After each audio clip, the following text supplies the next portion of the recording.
If they hurt you, why can't you walk away? Why does the person who breaks you feel impossible to let go? Here's the truth.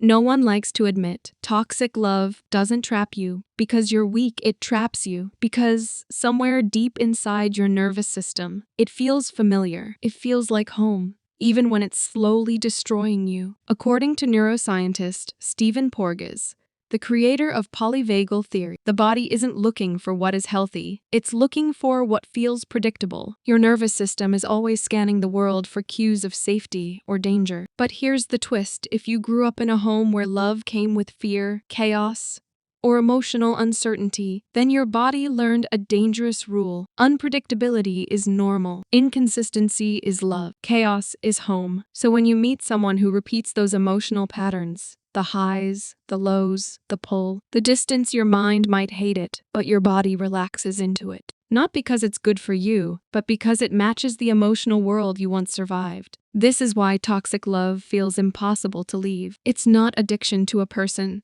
It's addiction to a pattern your nervous system learned long before you knew what love meant. Toxic love doesn't just hurt you emotionally. It rewires your brain. What you're trapped in isn't a relationship, it's a neurological addiction loop built exactly the way casinos keep people hooked. Psychologist B.F. Skinner discovered something terrifying. The strongest form of addiction comes from intermittent reinforcement rewards that come unpredictably. Not constant affection, not stable love, but the kind of emotional roulette where you never know whether you'll be kissed or ignored. This is the blueprint of toxic love. You get a moment of affection, a burst of dopamine, and your brain lights up. Then suddenly, silence, coldness, distance. Your brain panics, releasing cortisol, the stress hormone which mixes with dopamine and creates a powerful emotional glue. Pain plus relief, fear plus comfort, withdrawal plus reward. This is the chemistry of trauma bonding. Toxic partners repeat the same cycle.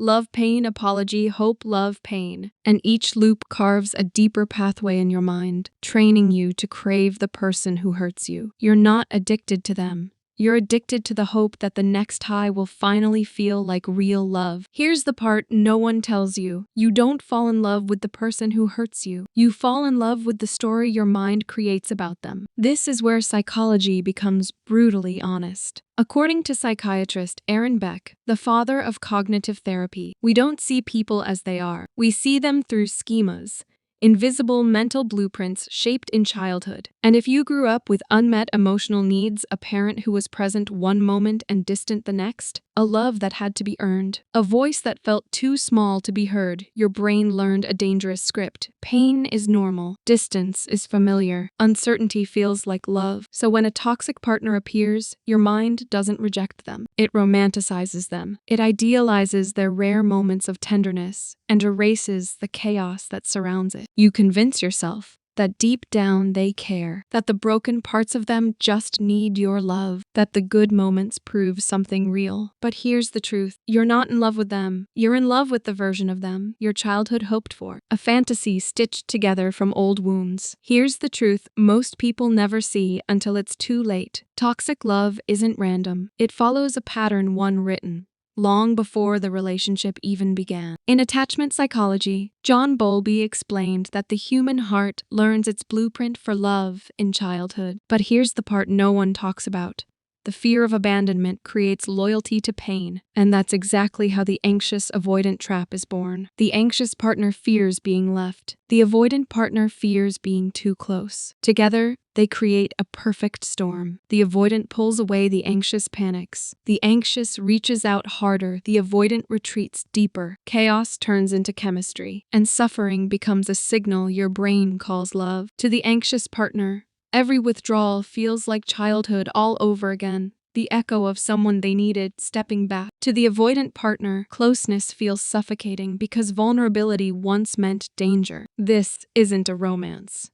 It's a reenactment of old wounds wearing the mask of passion. Toxic attachments don't form because you're broken. They form because your heart is trying to rewrite a story it never healed. Love isn't just in your heart. It lives in your body, every muscle, every nerve, every heartbeat. Trauma expert Bessel van der Kolk writes in The Body keeps the score that the body stores memories long after the mind forgets them. And when it comes to toxic love, The body remembers the chaos, the tension, the unpredictability, and somehow mistakes it for connection. Familiar pain feels like home. The arguing, the coldness, the brief moments of tenderness, your nervous system craves it because it knows nothing else. Your body doesn't just endure trauma. It anticipates it, waits for it, and eventually finds comfort in it. That's why toxic love can feel intoxicating, even destructive. The nervous system confuses intensity with intimacy, chaos with passion, and fear with desire. The very fight or flight responses that once protected you now chain you to someone who harms you, teaching your body that stress is love. This is why walking away feels impossible. Your mind might understand the danger, but your body keeps reaching back, searching for the familiar rhythm of pain and longing, searching for the version of love it was trained to recognize. Leaving a toxic relationship doesn't feel like freedom. It feels like dying. Not because the person was your soulmate, but because your nervous system was addicted to the chaos. Effective neuroscientist Jayak Panksepp discovered that the brain's emotional systems respond to separation the same way they respond to physical withdrawal. In other words, losing a toxic partner collapses the dopamine circuits that kept you bonded to them. That's why the moment you walk away, the symptoms hit. Anxiety, your body begging for the emotional drug. Cravings, the urge to contact them just to stop the pain. Obsessive thoughts, replaying memories like a broken tape. Panic, as if your world is dissolving, shaking your nervous system, reorganizing itself. Emptiness, the crash after the dopamine high. This isn't weakness. This is neurobiology. Your brain was conditioned by the love-pain cycle. And when the cycle ends, your system collapses like a tower with the foundation ripped out. Walking away isn't just letting go of a person. It's surviving the withdrawal of a bond that felt poisonous and necessary at the same time. Every time they hurt you, then apologize, then hurt you again, you tell yourself, maybe this time will be different. But that hope isn't coming from your heart. It's coming from your unconscious mind. Sigmund Freud called this phenomenon repetition compulsion, the mind's hidden urge to repeat painful patterns, not because they're good, but because they're familiar. Freud didn't say we repeat trauma because we enjoy suffering. He said we repeat it because we're trying to master what once overwhelmed us. In simple words, your brain tries to fix the past through the present. If someone from your childhood was unpredictable, distant, or emotionally unsafe, your adult mind unconsciously seeks out similar dynamics, hoping that this time you'll earn the love you never received. So when a toxic partner shows even a tiny moment of warmth, your brain lights up with the fantasy of repair. You don't see them. You see the unfinished story inside you. That's why you hold on. Not because they've changed, but because your mind is trying to change the ending of a wound you've carried for years. There's a moment in every toxic relationship where you stop asking, why are they doing this to me? And start asking, what's wrong with me? That shift is not accidental. It's engineered. Albert Ellis, the founder of rational emotive behavior therapy, said that humans suffer most not from events, but from the beliefs they create about themselves. Toxic partners understand this instinctively. They don't break you with violence.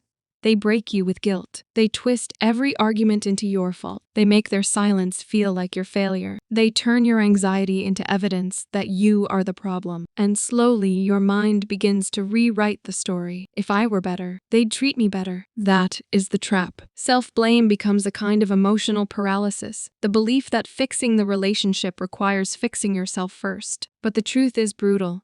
You're not blaming yourself because you're responsible. You're blaming yourself because it's safer than admitting the person you love is destroying you. It's easier to believe you're broken than to face the fear that they never deserved you in the first place. There comes a moment, quiet, terrifying, irreversible, when the illusion cracks. You're sitting alone, maybe after another argument, maybe after another night, waiting for a message that never came. And suddenly the truth hits you with a clarity that feels like cold light. This isn't love. It's your survival instincts dressed as devotion. What you've been calling connection was actually emotional deprivation, pulling you deeper, making you chase the person who starves you of the very thing you crave. Viktor Frankl once wrote about suffering with a purpose, how meaning can transform pain into something bearable. But he also taught something people rarely quote: meaning is not found in suffering you didn't choose. And when he spoke of the human spirit, he said, when suffering has no purpose, the soul collapses. And that's the moment you wake up. Not because you stopped loving them,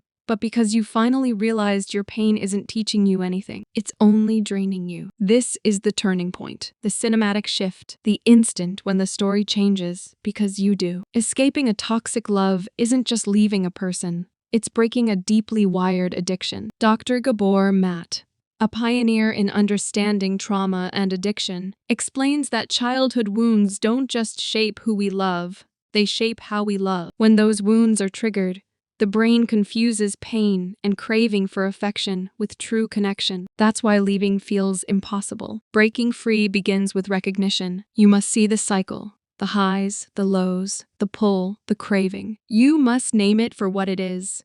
An addiction, not romance. Next comes detox, slowly rewiring your nervous system. No texts, no calls, no revisiting memories that trigger dopamine spikes. Create new patterns of safety in your mind and body. Meditation, grounding, therapy, small steps that tell your brain, I am safe without the chaos. Finally, rebuild self-worth from inside out. Your value isn't in their approval. Your love isn't contingent on their behavior. Every step you take outside the cycle strengthens the person you were meant to be. Someone who can feel deeply without surrendering themselves. Breaking free isn't easy, but it's the only way to reclaim your life. And now, the truth settles like quiet smoke. Toxic love feels addictive, not because the person is powerful, not because the relationship is irresistible, but because it reaches into the unhealed parts of you, the childhood wounds, the insecurities, the empty spaces you never learned to fill. You think you're addicted to them, but the real addiction is to the version of yourself that comes alive when you're starving for love, the version that bends, that pleads, that hopes against reason, the version that craves chaos because calm never felt familiar. And here's the final revelation. This isn't failure. This isn't weakness. It's a reflection of how profoundly humans are wired for connection, even when connection is dangerous. Every heartbreak, every obsession, every emotional high and low has been a teacher. Every toxic bond was a mirror showing you what your soul needed and what it was ready to learn. So take a deep breath, step away, and let the silence teach you what love should really feel like. Because in the end, the greatest story isn't about them. It's about you finding yourself in the wreckage of what you thought was love.